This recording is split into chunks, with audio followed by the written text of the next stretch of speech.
देखो ना, आज का जो टॉपिक है वेव ऑप्टिक्स और इसके आंसर न्यूमेरिकल्स देखेंगे इसमें हम लोग, और numerical conditions for nature of light. तो speed of light in air and vacuum, यानी C इक्वल टू जो फॉर्मूला होता है 3 × 10⁸ मीटर पर सेकेंड। ठीक है, ऑलरेडी आप जानते हैं इस चीज को।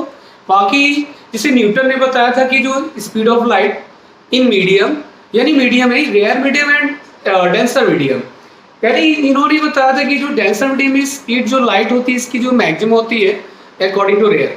बट ऐसा नहीं था, बाद में हाइगेंस आए, इन्होंने भी जो अपना कहा कि ऐसा नहीं होता है, दोनों के बीच में जो है आपस में जो है इसको लेके विवाद भी हुआ, जिसे समझाने के लिए फोको है। काफी इंटरेस्टेड था, जो थ्योरी आप पढ़ेंगे इसको जानेंगे। तो इसके लिए मीडियम में जो है आपकी speed light of speed find out किया गया, और ये किसने किया था? फोको ने किया था। ठीक है, तो speed of light in medium, speed of light in medium, light in medium, ये आपको speed of light in medium किसने बताया था? फोको ने। v इक्वल टू फॉर्मूला जो होता है इसका C/μ, यानी c speed of light in air या वैक्यूम, और म्यू जो होता है आपका रिफ्रैक्टिव इंडेक्स,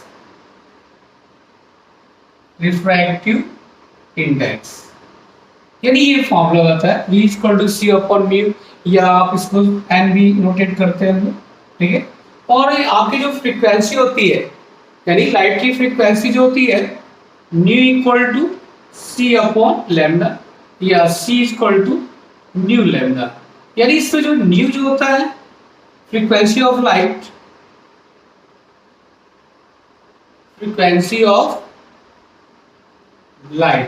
तो C equal to nu lambda. Clear? इसी के अकॉर्डिंग हम लोग आगे और फॉर्मूला नहीं, जिससे v इक्वल टू C/μ दिया है स्पीड ऑफ लाइट मीडियम, इसके अकॉर्डिंग आगे वेव लेंथ के अकॉर्डिंग हम लोग देखते हैं। तो ऐसे देखिए, speed of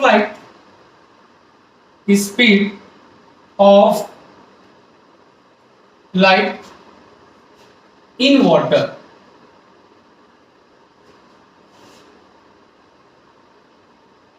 VW equal to C/ANW।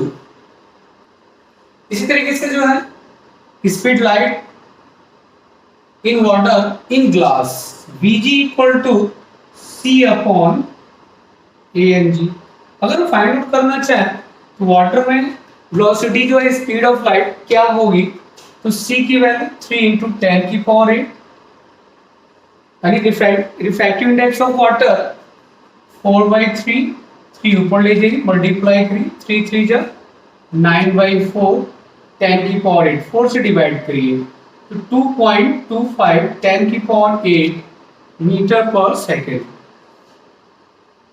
Similarly, C 3 × 10⁸, and refractive index of glass G 3/2, 3 से 3 कैंसिल आउट, 2 का मल्टीप्लाई 2 × 10⁸ मीटर पर सेकेंड। ये आपकी speed of light in water and in glass में देखा हम लोग। इसी तरीके से जो वेव लेंथ भी हम लोग चेक, देखिए वेव लेंथ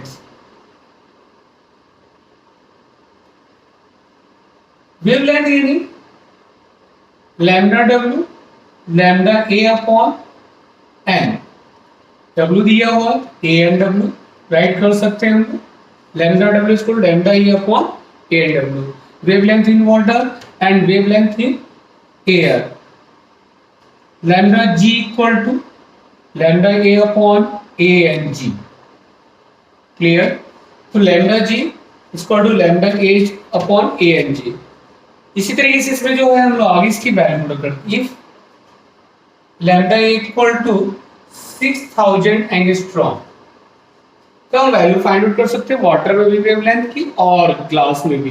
कैसे? पुट अप करिए, λW equal to value of λA 6000 angstrom upon ANW, refractive index in water 4/3, 4 से डिवाइड करिए, कितनी बार जाएगा? 1500, यानी 15 4 जा 60 और 3 का मल्टीप्लाई 15 में करिए तो 15 3 जा कितना हो जाएगा आपका यहाँ पे 4500 एंगस्ट्रॉम यानी 4500 एंगस्ट्रॉम। इसी तरीके से जो है हम लोग लैम्डा जी निकाल सकते हैं।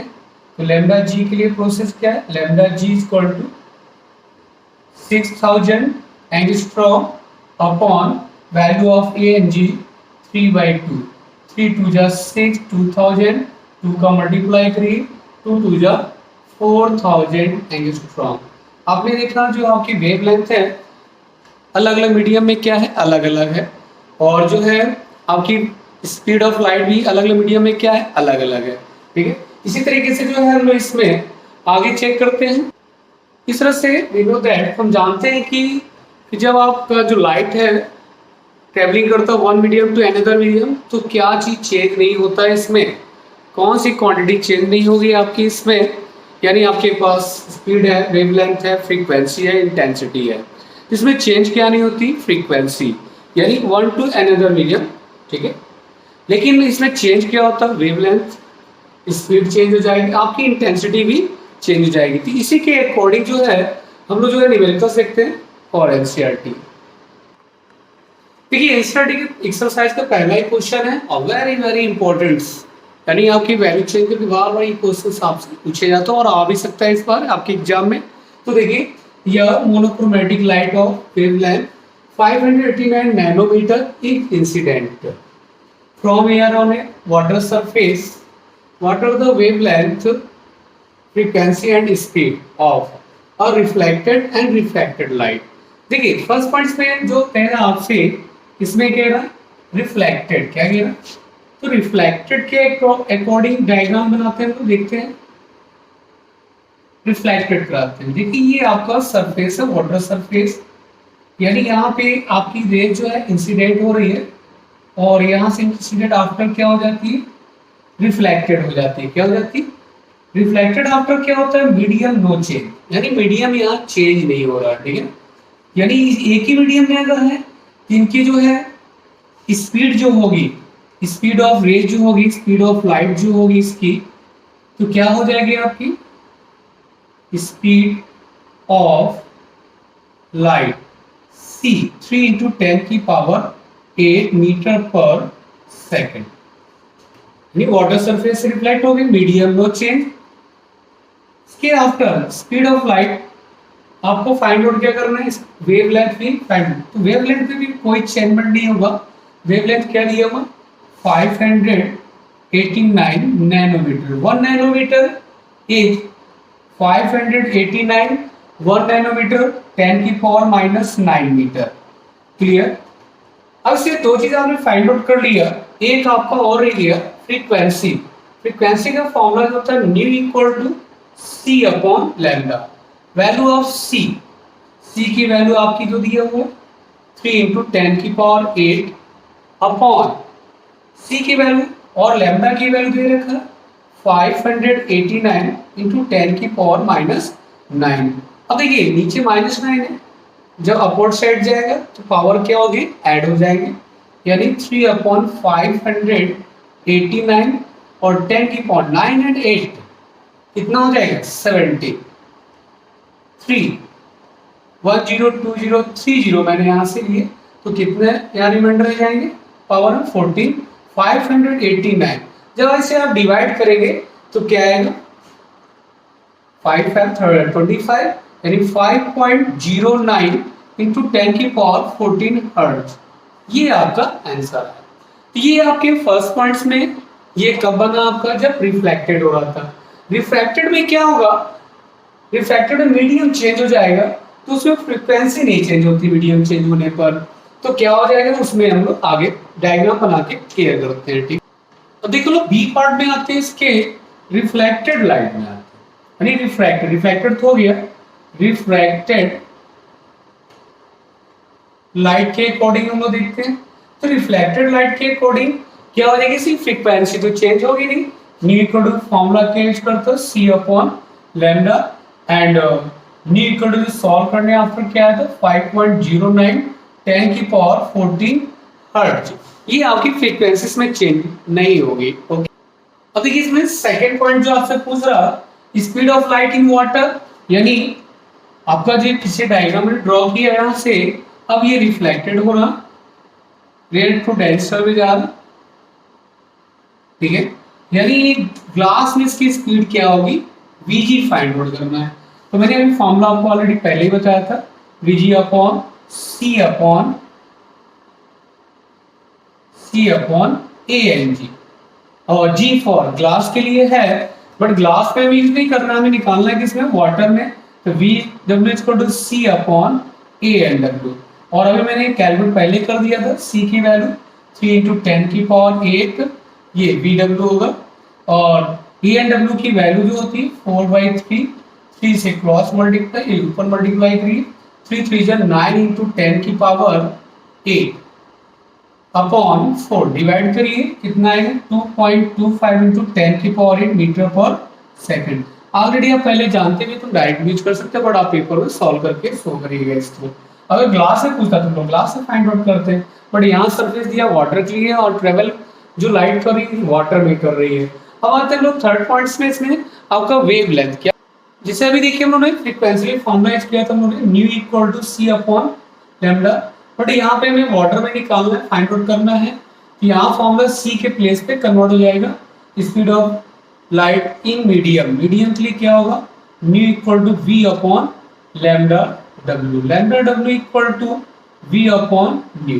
वैल्यू ऑफ V अभी फाइंड आउट किया हम लोगों ने 2.25 10 की पावर 8, और न्यू ऑलरेडी आप निकाल चुके हो, न्यू ये होता है आपका, कितना निकाला था अभी आप लोगों ने, उसको आप पीछे से चेक कर लीजिए, 5.09 इंटू 10 की पावर 14।